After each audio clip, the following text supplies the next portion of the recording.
Bienvenidos a este punto de encuentro. Hoy día nos vamos a encontrar con un antiguo amigo, una persona que sabe mucho de historia y yo creo que además le encontró aquello de que, a ver, la historia es un poco árida, a uno le enseñan en el colegio puros nombres, muchas fechas, y poco le queda, de repente algunas cosas te quedan porque a lo mejor fueron contadas de una manera distinta. Entonces él decidió contarnos la historia de Chile, a partir de una novela, de una historia novelada. Vamos a conversar hoy día con don Erwin Ramdor, arquitecto de profesión, escritor y novelista, ahora diplomado de literatura creativa de la Universidad Diego Portales. ¿Cómo estás? Qué gusto de verte tanto tiempo. Nos vamos a encontrar hoy día para ver qué pasa con el secreto de los próceres. ¿Cómo estás? Muy bien, gracias, Miriam. La verdad es que nuevamente yo te agradezco tu invitación. Para uno como escritor, lo único que desea es poder llegar a todos los chilenos y a través del tuyo es uno de los canales. Sí, pues, y mostrar tu obra. Yo hablaba de, a ver, tú has escrito muchas cosas en realidad, varias cosas, pero entre otras está este que es el que nos convoca hoy, que es la novela histórica El secreto de los próceres, de los cuales me llegó un capítulo 4 y un capítulo 5. Obviamente yo creo que fue un poco por el tema de la pandemia entre medio. Nosotros nos habíamos quedado hasta en el número 3. ¿Qué pasó entre medio? Cuéntame cómo fue seguir escribiendo esta historia. Bueno, mira, primero que nada tendría que decirte que tal vez incluso gracias a la pandemia yo pude seguir escribiendo y es lo que hice con mucho entusiasmo desde el tomo 3, que es el que vimos antes, hasta el tomo 5 de ahora.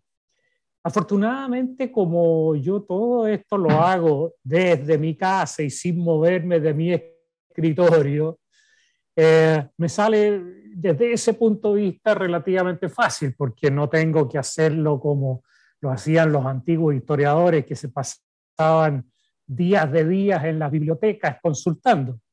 Así que no, seguí y siempre muy entusiasmado, ¿no? O sea, para efectos míos, yo pienso que yo también partí con esto igual como cualquier hijo de vecino. O sea, yo sabía la historia que nos habían enseñado en el colegio, que como tú bien decías, eran fechas, eran batallas, eran peleas, que quién llegaba arriba, quién no llegaba.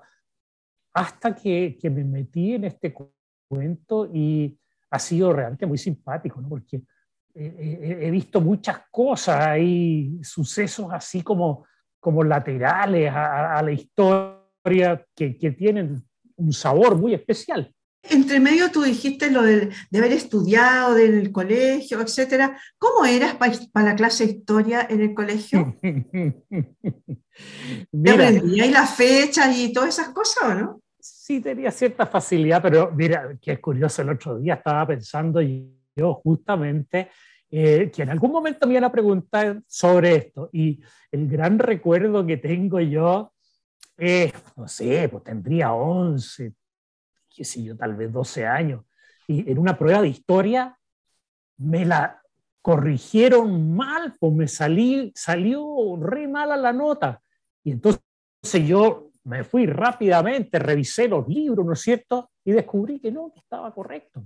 Así que fui donde mi papito, y mi papito fue donde el director del colegio, y al profe le llegó tremenda zurra y me corrigieron la nota. Sí, ese fue un hecho muy particular. Me encantaba la historia, es cierto. Ah, qué bien. Y sin embargo, elegiste de profesión primaria, digamos, porque ahora tu profesión es escritor, pero de profesor, de profesión primaria, la arquitectura. Lo que te demuestra que las habilidades, los talentos, las voluntades en los seres humanos son tremendamente variables.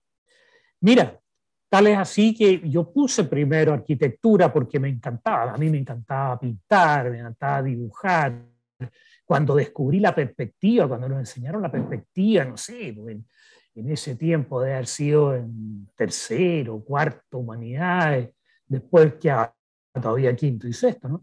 Cuando descubrí la perspectiva, para mí fue algo maravilloso. Ahí realmente sentí que era esto de construir era algo fuerte. Y bueno, mi mamá había estudiado un año de arquitectura, así que no era tan extraño. Y así todo, cuando tuve que postular, postulé primero a arquitectura y segundo a periodismo.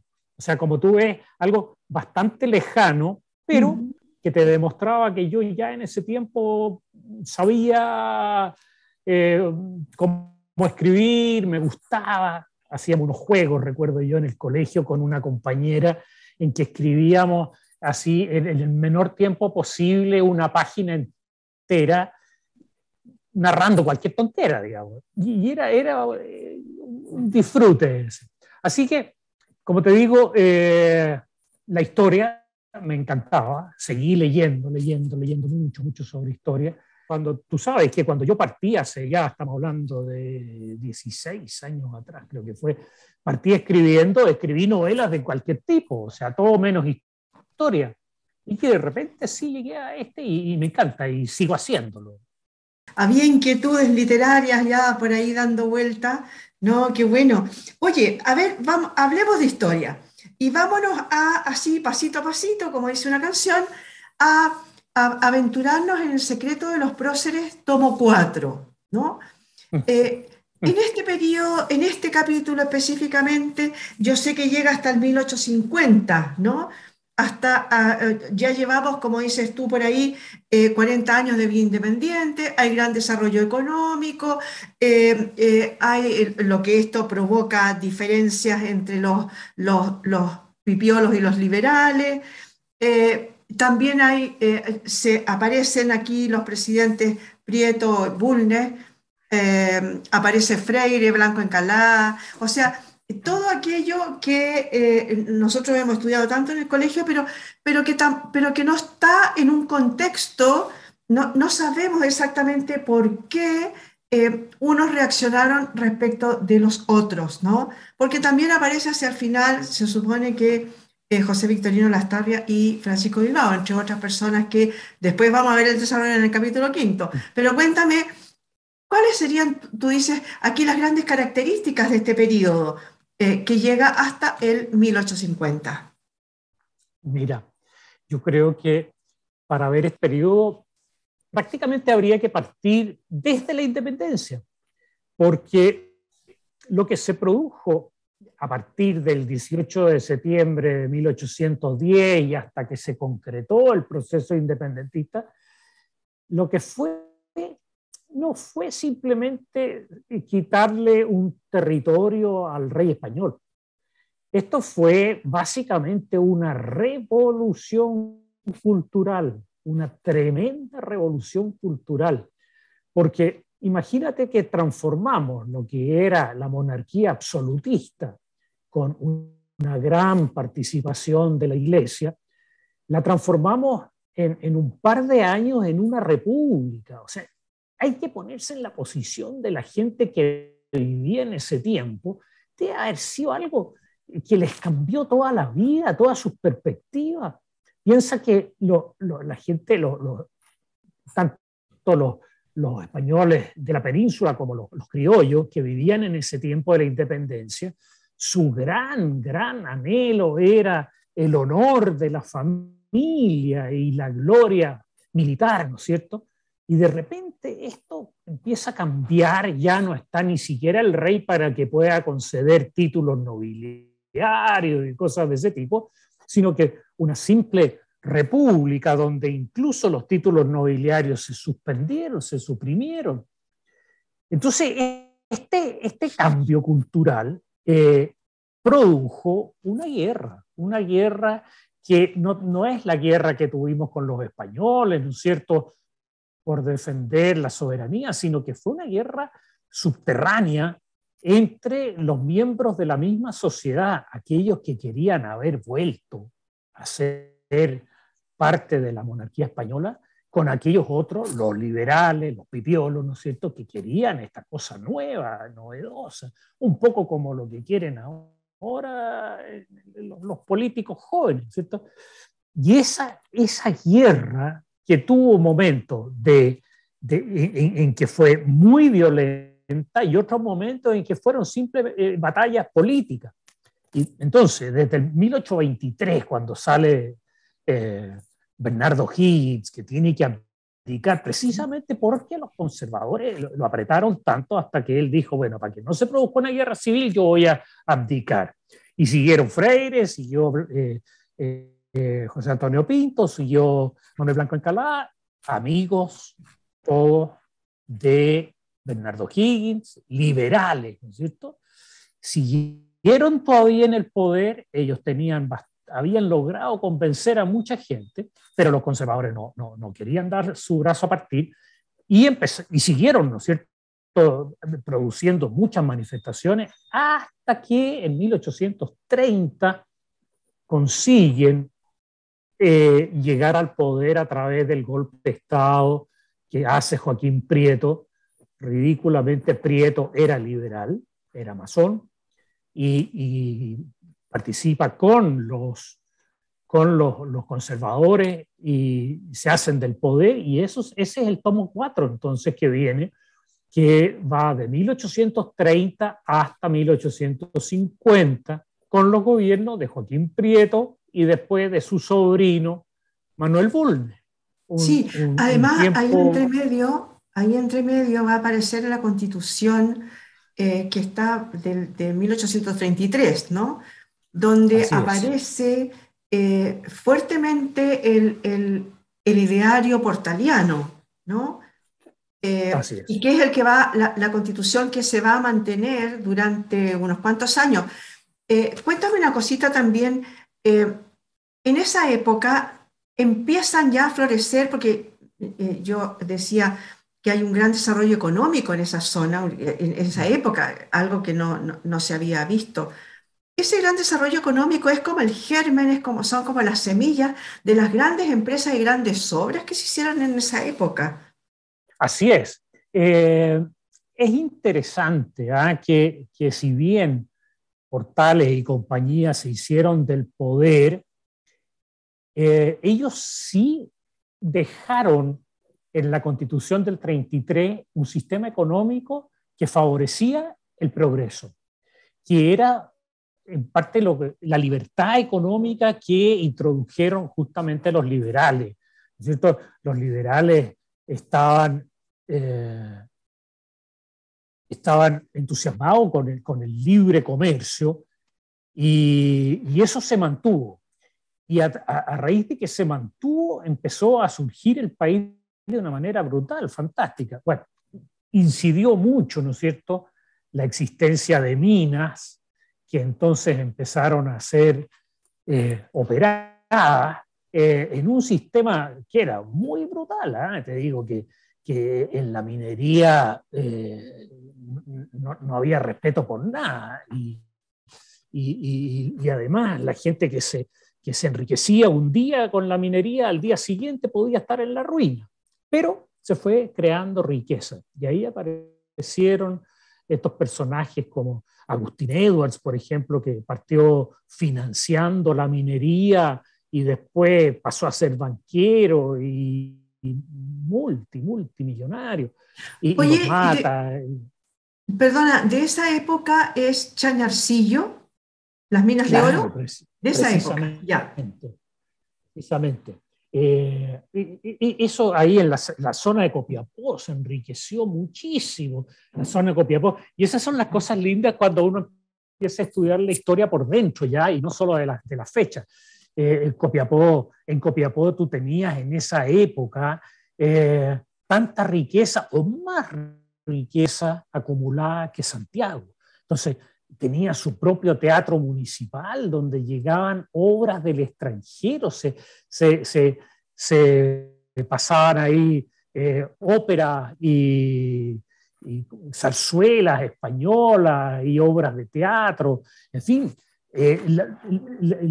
los primeros fotógrafos en Chile, antes de 1850, estamos precisamente ahí en Copiapó. Entonces, imagínate que en Copiapó surge el primer tren, es una cosa fantástica. Y todo eso, bueno, yo eso lo llevé a los libros. En el tomo 4 aparece cuando ya se forma la sociedad para hacer el tren este de Copiapó a Caldera. Y en el tomo 5 aparece cuando se inaugura. Y hay cosas simpáticas, porque están ahí, están en la historia que uno las puede investigar, pero que no salen normalmente. Por ejemplo, cuando se hizo la inauguración del tren de Copiapó a Caldera, resulta que el maquinista que tenía que llegar a el día de la inauguración, grandes celebraciones, ¿no es cierto? Tenía que llegar con el tren hasta lo que iba a ser la estación de Copiapó. El día anterior se curó. Estaba con una mona imposibilitado de andar de manejar la locomotora, así que tuvieron que poner a otro. Bueno, los dos eran norteamericanos. Y ese otro entonces llegó y se hizo todo el show, ¿no es cierto? Te das cuenta de esos detalles que son ricos, y cuando uno escribe la novela, imagínate que yo puse a mis personajes de ficción participando en esa fiesta, en esa inauguración. Y entonces está la Candelaria Goyenechea, que es una de las socias del tren, y ella invita a su casa. En fin, es muy bonito. Bueno, tú mencionaste justamente a los protagonistas de tu novela. De más está decir que Juancho ya murió hace rato, porque no es eterno, digamos, ¿no? Y que entonces lo siguió su hijo, ¿no? La historia, pero tuvo que reconstruir su hijo una parte. Se supone que tuvo que hacer muchas entrevistas a personas que le cuentan cómo fue, porque él no había estado, ¿no? Cuéntame un poquito, a ver, ¿cuál es el devenir de esta historia, de esta familia, la familia García Lascano, de Juancho y Juan, digamos, que es su hijo? ¿Cómo va avanzando en forma paralela también esta historia de esta familia? Pasan muchas cosas. Ujú. Por ejemplo, el hijo ¿cómo se llama? De Manolo Lascano, ¿Mm? García Lascano, Sí, que había cometido un crimen terrible, ¿no es cierto? Y que era merecedor de un castigo ejemplarizador. Resulta que yo hago que él se arrepienta, pues, y entonces cambia toda su forma de pensar la vida, ah, y se transforma en un personaje un poco ermitaño, unido a la naturaleza. muy distinto a como había sido. Claro, totalmente. Claro, Y claro. esto después sigue así en el tomo quinto, y entonces me permitió el llegar hasta los pueblos mapuche. Entonces yo cuento en el tomo quinto Claro, eh, cómo vivían los mapuche, y que tenían esta doble cara, ¿no es cierto? Por un lado su vida pacífica, pero por otro lado su violencia terrible. Y eso todo aparece aquí.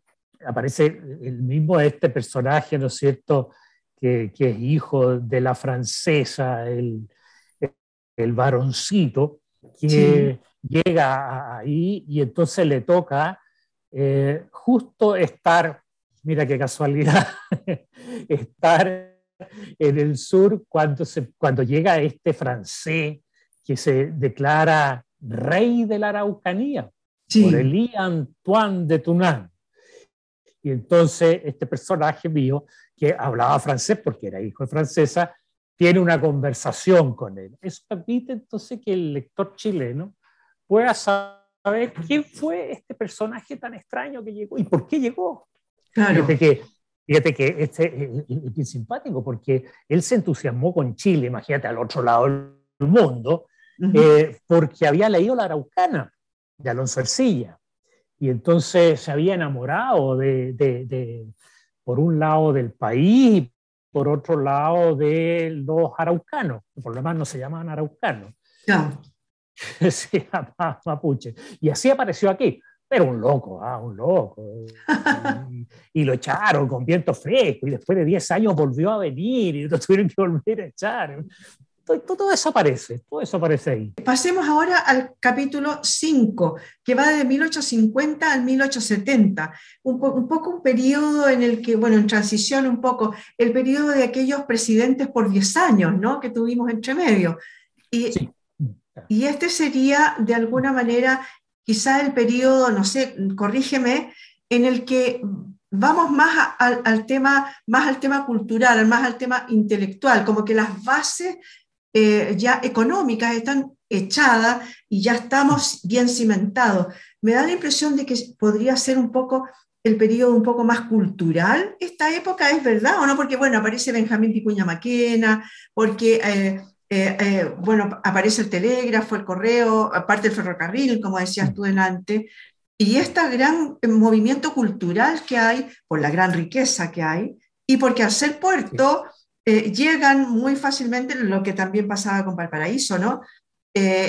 Muchos, ¿cómo se llama?, intelectuales y muchos artistas de último momento desde Europa, ¿no?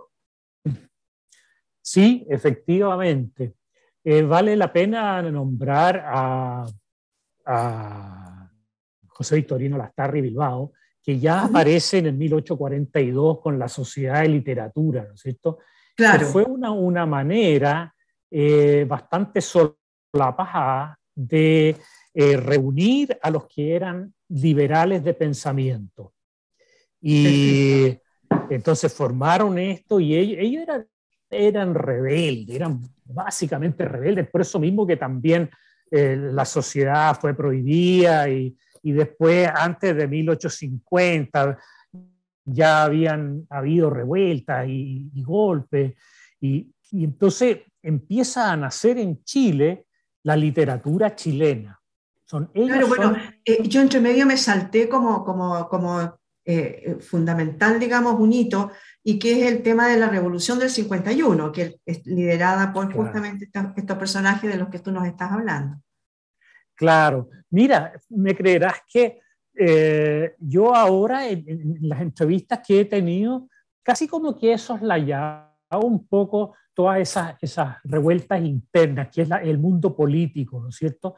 Que nunca estuvo en una posición unitaria, salvo después cuando viene el gobierno de José Joaquín Pérez, donde de Ujú. repente estaban todos bastante como en buena onda, así, sin muchas guerras internas. Pero antes de eso había sido tremendo, y entonces precisamente las revueltas del 49, el 51, todas dirigidas en contra de los gobiernos autoritarios, primero de Bulnes, después de Manuel Montt, ¿no es cierto?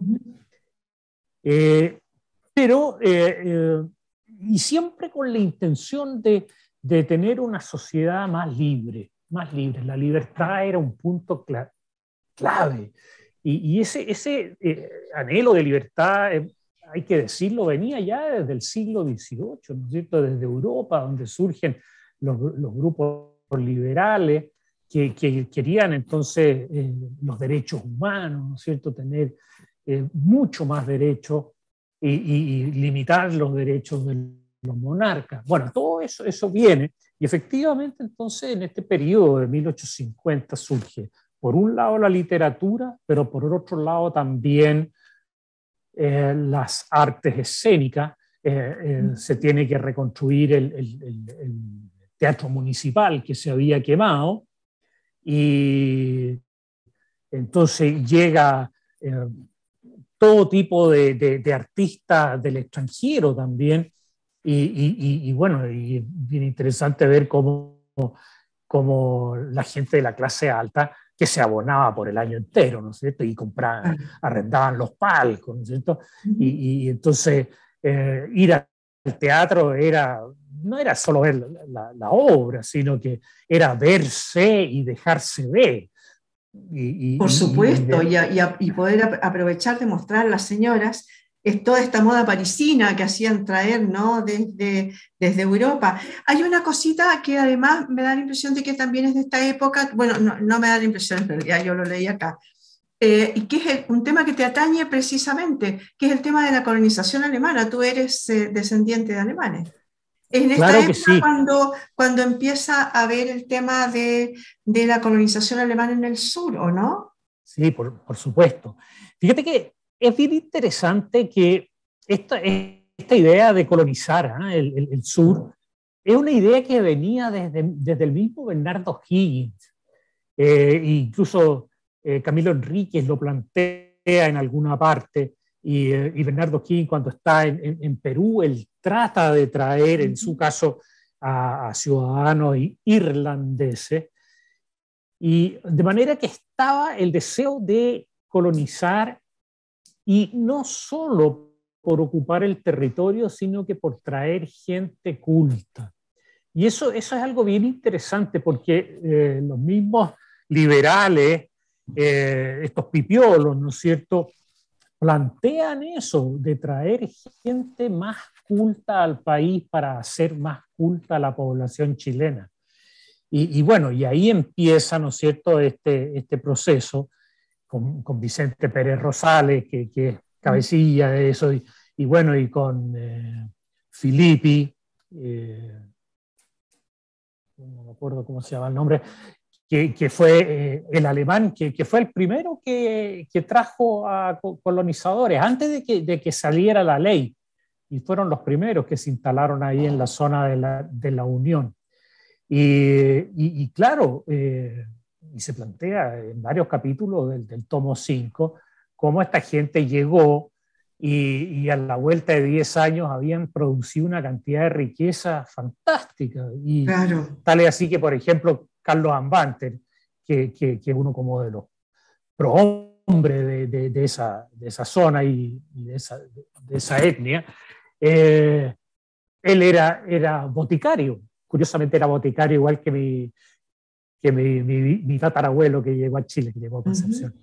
Y era boticario, sin embargo, era también un entusiasta emprendedor. Y él instaló entonces la primera fábrica de cerveza, ¿no? La cerveza Ambanter, que se hacía ahí en Valdivia, y que después de que ya copó el mercado en Valdivia, se empezó a exportar hacia Santiago y el resto de Chile.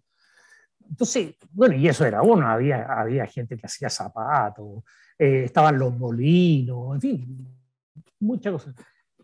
Bueno, sería una exageración que yo dijera eso, porque yo efectivamente soy descendiente de alemanes, pero yo creo que la colonización le hizo mucho bien a nuestro país. Por supuesto que sí. Siempre las culturas que se unen, ¿no? Se apoyan y entregan lo mejor de cada una cuando ha sido de esta forma, ¿no? Eh, Erwin, a ver, cuéntame un poquito. ¿Por qué hay que leer este capítulo 4, capítulo 5? Para quien no los ha leído los anteriores, tiene que comprar los anteriores. Cuéntame un poco, véndeme el libro. Mira, yo creo que es lo que he estado haciendo todo este rato, pero básicamente por un entusiasmo que a mí mismo me provoca lo que he hecho. Y eso es fantástico, me hace sentir muy bien. Porque en todos estos tomos trasciende lo que te decía yo antes. O sea, ¿quién te va a contar a ti que, por ejemplo, Bernardo Higgins tuvo amores con una prima colorina? ¿Quién te va a contar que Diego Portales tuvo 3 hijos con su amante y nunca se casó?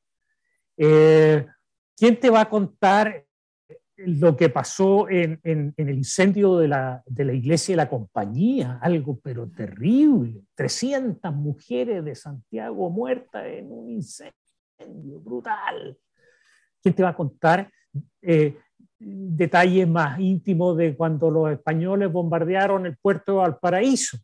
Entonces, todo eso hace que la historia de Chile es como estar metido dentro, ¿te fijas? Bueno, así le puse yo, ¿no? La historia de Chile contada desde dentro. Es como estar conociendo los personajes. Y es lo que traté de hacer. Por ejemplo, Diego Portales, me leí todas las cartas de Diego Portales, 700 cartas o qué sé yo, y entonces tú conoces muy al detalle lo que él pensaba, cómo él actuaba, y de las cartas, porque están las cartas que él mandaba, pero también están las cartas de respuesta. Entonces uno ve cuál es la relación que él tiene con el resto de los chilenos. Y eso es lo que me encanta hacer, o sea, meterse absolutamente adentro de la historia. Para ir terminando, ¿tú dirías que la historia tiene en este momento en el que estamos viviendo el sitial que corresponde en los colegios, en las universidades o en general en cualquier persona? Yo te aseguro que uno le pregunta a alguien en la calle, pues, cualquier ser humano que vaya pasando por ahí, hace una mini encuesta y le dice, oiga, ¿usted sabe quién era, no sé, Freire? Te van a decir, ah, tiene nombre de calle, debe haber sido importante, pero no saben más, ¿no? ¿Tú crees que tiene el sitial que le corresponde?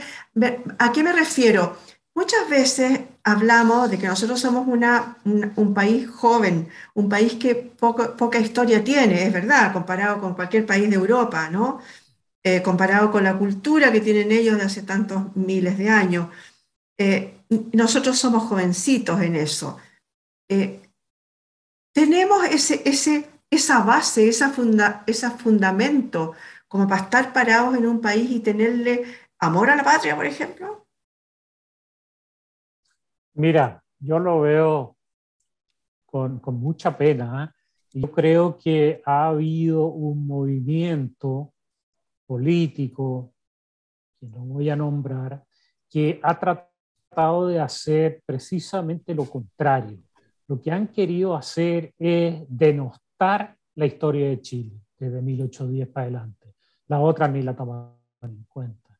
Entonces uno va a ver que por un lado va a estar la gran crítica permanente, es decir, sí, que los ricos, no sé, que los ricos que eran los malos, los opresores, qué sé yo, la élite que siempre ha estado en contra del pueblo. Bueno, todo eso es una educación que se ha hecho por fuera, probablemente no en la sala de clase, pero bastante cercano.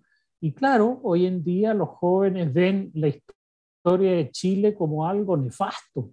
Y eso es muy triste porque mal que mal la construcción del país no fue fácil y el que la gente pueda ahora comprarse zapatillas Nike o usar celular es producto de que el enriquecimiento del país partió hace 200 años.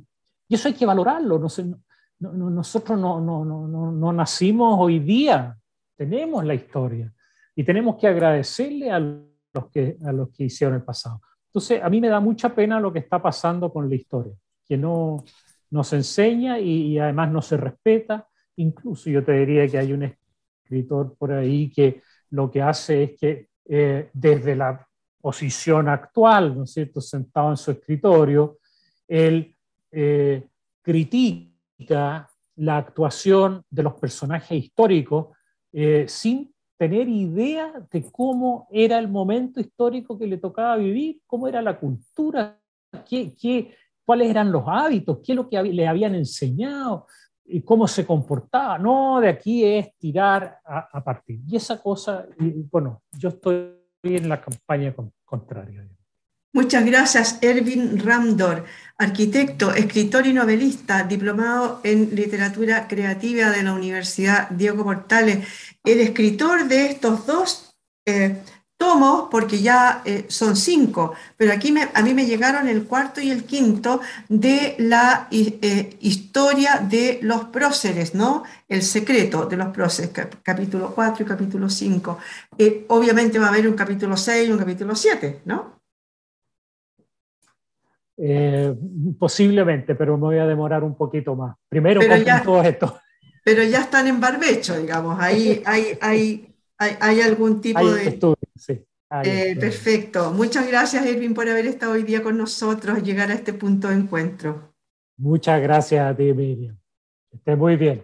Igualmente, que estén ustedes muy bien también, señoras y señores. Les recomiendo la historia, porque así como decía Erwin, que en realidad nosotros debiéramos estar orgullosos de nuestro, aunque sea muy cortito tiempo, ¿no? Pero orgullosos de nuestra historia, de todo lo que ha pasado, de la trayectoria de aquellas personas que pusieron los cimientos para que nosotros estemos parados hoy día donde estamos. Muchas gracias por haber estado hoy día con nosotros. Esto fue un capítulo más de Punto de Encuentro.